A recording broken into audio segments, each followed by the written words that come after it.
तो उसकी 7 पीढ़ियां भी नीचे आ गई तो वेस्ट बंगाल नहीं, पूरे देश में कहीं पर भी बुरके वाली ना महापौर बन सकती है, ना उनका ही कोई व्यक्ति कभी मुख्यमंत्री बन सकता है। हुमायूं कबीर सिर्फ सपने में सपना भी लेने के लिए 100 बार सोचना चाहिए। ये भूमि राम की भूमि है। बीजेपी की महिला नेता नवनीत ने जो है एक बार फिर से विवादित बयान दिए वेस्ट बंगाल चुनाव को लेकर।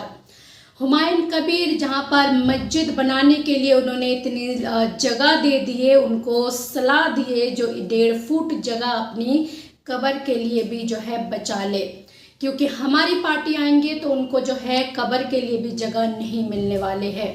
इस देश में कभी भी बुरखे वाली ना तो प्रधानमंत्री बन सकते और ना ही कोई इस देश के मुसलमान सीएम बन सकते हैं। तो अगर ये सपना देखते हैं तो सपने में रहे, हकीकत कभी नहीं होंगे। ये देश सेकुलर जब होंगे जब इस देश की मुसलमान इस देश से चले जाएंगे, जब ये देश सेकुलर कहलाए जाएंगे।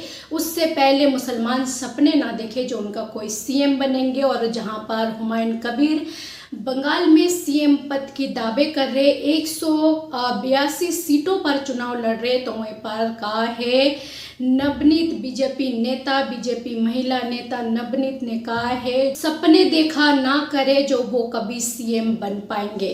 खैर वो अलग बात है, जब वो इस तरह से सीना चौड़ा कर बात करती है तो मुंह की बल ये हर बार गिरती है ये बीजेपी नेता, ये महिला।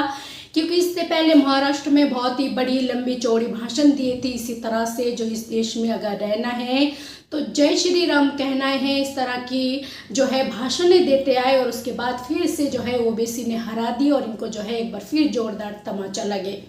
दूसरी बार महाराष्ट्र में मुंबई में जब चुनाव हुए, जो ओबीसी पार्टी की महिला नेता है उनके साथ चुनाव लड़ रही थी, तो दूसरी बार भी जो है उनके मुंह पे जोरदार तमाचा पड़े।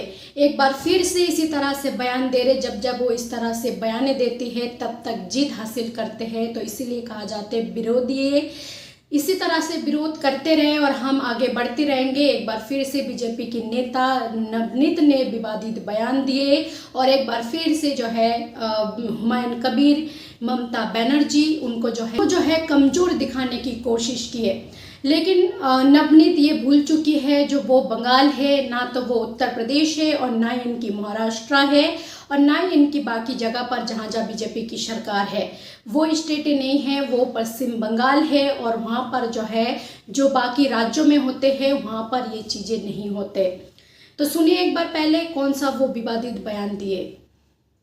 तो उसकी 7 पीढ़ियां भी नीचे आ गई तो वेस्ट बंगाल नहीं, पूरे देश में कहीं पर भी बुरके वाली ना महापौर बन सकती है, ना उनका ही कोई व्यक्ति कभी मुख्यमंत्री बन सकता है। हुमायूं कबीर सिर्फ सपने में सपना भी लेने के लिए 100 बार सोचना चाहिए। ये भूमि राम की भूमि है, राम जी के विचारों की भूमि है, डॉक्टर बाबा साहब ने दिया हुआ संविधान की भूमि है। संविधान को एक बार पढ़ लीजिए, उन्होंने सीधा कहा था कि संविधान में लिखा हुआ है सेकुलर मतलब मुस्लिम नहीं, और जब तक ये देश सेकुलर नहीं होगा, जब मुस्लिम ये देश छोड़ के नहीं जाएंगे, तब तक ये विचार इम्प्लीमेंट नहीं होंगे इस देश में। तो ये याद रखना चाहिए। हुमायूं कबीर हो, कहाँ से आए हैं और कहाँ जाना है, ये ठिकाना तुमको अच्छे से मालूम है। इससे ज्यादा बात किए तो कब्र के लिए 1.5 फुट जगह भी ये देश में नहीं मिलने वाली है। तो खैर इस देश में कभी कोई सीएम मुसलमान बन सकते या नहीं बन सकते, खैर वो अलग बात है। लेकिन जो चीज़ की हम उम्मीद करते हैं वो कभी नहीं होते और जो हम उम्मीद नहीं करते अक्सर वो चीज़ें हो जाते हैं। तो क्या कहना चाहेंगे इनकी बयानों पर, आपका क्या राय है? जो भी राय है अपना राय कमेंट बॉक्स पर जरूर लिखें।